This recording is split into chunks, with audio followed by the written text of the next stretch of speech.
hedder Natasha, og jeg læser religionsvidenskab på 4. semester.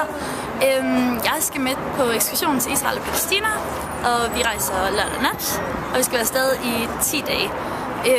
Lige nu der skal jeg ind til den sidste undervisningsgang, hvor der er sådan lidt opsummering og hygge med noget pizza, og så skal vi snakke om turen og lidt hvad vi har lært og hvad vi forventer at få ud af det.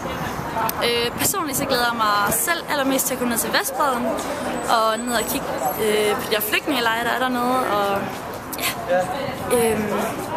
Og af undervisere, der skal vi have Anders Klostergaard og Kasper Bro Larsen og Peter Lodberg med. Jeg tror, det bliver en succes. Fedt. Ved du, om der skal ske noget, når I kommer hjem igen? Fortsætter undervisningen der? Nej, det gør den ikke. Det er sidste gang i dag. Vi skal, i forhold til eksamenerne, så er der også for religionsvidenskab, vi skal lave en synopsis og lave et oplæg, mens vi er dernede. Jeg skal selv have et oplæg om bosættelser, så det er også derfor, jeg glæder mig rigtig meget til at komme videre. Føler du har fået meget fagligt ud af det her forløb? Ja, jeg synes, de har været rundt omkring en masse interessante emner.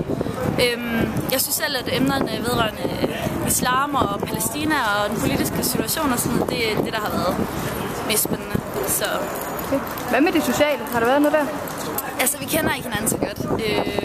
Så jeg håber lidt, at den her undervisningsgang kan lade sig lidt sammen, ellers så tror jeg, det kommer, mens vi er dernede. Fedt. I må have en rigtig god tur. Jo, tak.